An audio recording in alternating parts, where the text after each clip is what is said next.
એક તો એવું હોય કે ફંક્શનમાં જવાનું હોય અને એક એવું હોય કે આપણે ફંક્શન પોતે કરવાનું હોય. આમાં બંનેમાં ફરક છે કોઈ કહેશે? વિચારો.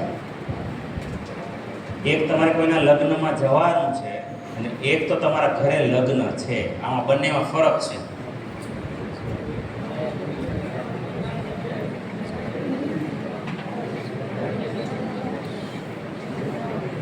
જે આટલા લોકોના ઘરમાં પ્રસંગ આવ્યા,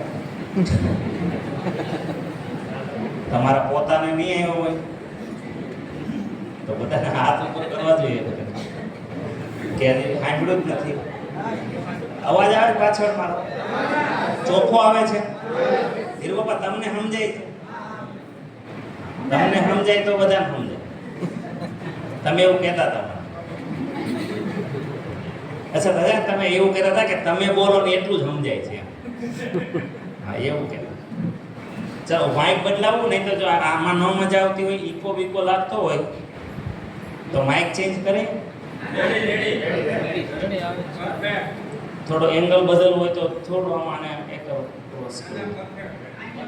ત્યાં બરાબર આવે છે. તમારે બેનો પારોલભાઈ તમને સમજાય ને બધા સમજાય હે? આવે બરાબર?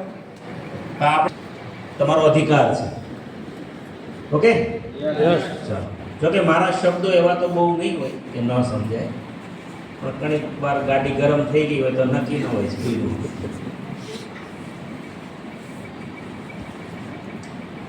ગ્રીન ગ્રોથ મહાસંમેલનમાં મેં તમને એવું પૂછ્યું કે એક તો આપણે લગ્નમાં કોઈના જવાનું હોય તો આપણી જવાબદારી કેટલી અને શું તૈયારી કરવાની હોય, અને એક આપણા ઘરે પ્રસંગ હોય તો આપણી જવાબદારી. આ બંને ઘણા દેવી ટેવ આપણા હાથ ઉપર કોને બતાવતા છે ભગવાન છે. તો આ પ્રશ્ન એટલા માટે લખવાનો છે કે મતલબ ટીમના જવાબદાર છો તમે.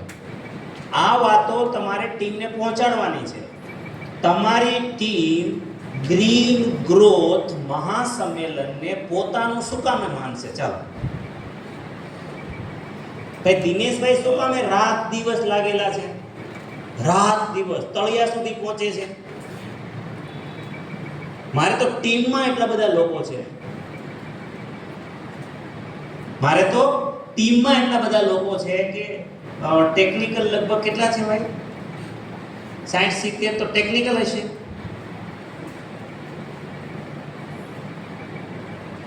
છતાં હું વાઇટલ સુધી કોશિશ કરું છું. શું કામ? એનો જવાબ છે તમને પૂછ્યું એમાં. એટલે તમારે તમારી ટીમને આ સવાલ કરવો પડશે.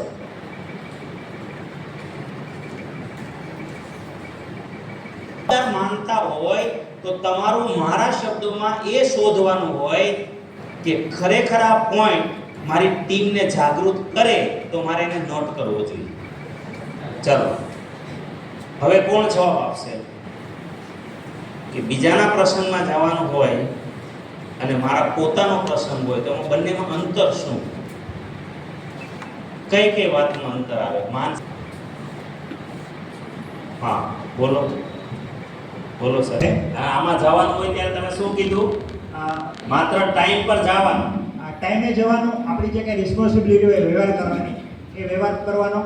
પછી જે કંઈ વ્યવહાર, વ્યવહાર પછી જે કંઈ સગા સંબંધીઓ મિત્રો આવ્યા એને મળવાનું, એકબીજાનો ખુશંદર પૂછવાના, ખુશી ખબર પૂછવાના, મળવાનું. હા, અને આવવા માટે પોતાના ઘરે આવવા માટે આમંત્રણ પણ આપવાનું હોય છે. કોઈના ઘરે જવાનું હોય તો એ પણ કરવાનું હોય છે. એટલે કે આનંદ મંગલ કરવાનું. જવાબદારીના નામે લગભગ શૂન્ય માનો ને. જવાબદારી શૂન્ય. હા.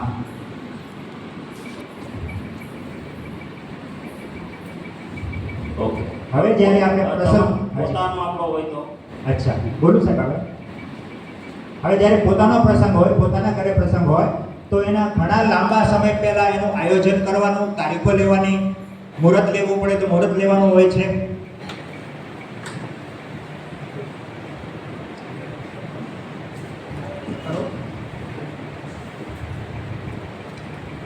પછી અચ્છા, જે મુહૂર્ત આવે એ સમયે એ જ ટાઈમે એ બધો કાર્યક્રમ એરેન્જ કરવાનો હોય છે, એટલે કે એ મુહૂર્તને સાચવવાનો હોય છે. આપણે 1 વાગ્યાનો ટાઈમ 2 વાગે આજે કર્યો છે, થોડું દુઃખ થાય છે. એરેન્જ ઓર્ડર, બધા ઓર્ડર આપવા પડે ને એરેન્જ માટે. Yes yes. અને આખો કાર્યક્રમ સુખરૂપ પૂર્ણ થાય ત્યાં સુધીની સંપૂર્ણ જવાબદારી જે મગજનું દહીં થઈ જાય ત્યાં સુધી હોય છે, અથવા તો બીપી હાઈ થઈ જાય કે દવા પણ લેવી પડે એટલું પણ બની શકે છે. ઘણી વખત એવું બને છે, એવું નથી હોતું કે એવું ક્યારેય નથી બનતું હોતું. શું બોલ્યા? અચ્છા, એને શું કીધું? બધી જ ગોઠવણ મગજનું દહીં થઈ જાય. હા, મગજનું દહીં થઈ જાય અને ઇવન ડોક્ટરને પણ ત્યાં પ્રસંગ ઉપર બોલાવવો પડે એવી પણ ઘણી સિચ્યુએશન આવી જાય છે. એ ડિપેન્ડ્સ ઓન સિચ્યુએશન, એવું હોય છે. પણ જ્યારે પ્રસંગ વ્યવસ્થિત પૂરો થાય, દીકરીને આપણે પરણાવી દઈએ કે દીકરાને લગ્ન કરીને ઘરે લાવીએ, ત્યાર પછી જે આનંદ હોય છે એ આયોજનના મોઢા ઉપર જોવા મળે છે અને એ જ ખરેખર આનંદ હોય છે. જ્યારે આપણે આમંત્રણથી જઈએ ત્યારે ફક્ત જમવાનો જે આનંદ હોય છે એ જ આનંદ હોય છે, પણ જ્યારે પ્રસંગ પૂરો થાય છે આયોજકનો અથવા તો માતા પિતાનો કે જે એનો જવાબદારી, અને એ જે આનંદ હોય છે એનો આસમાન જમીનનો ફેર હોય છે. ધન્યવાદ સાહેબ.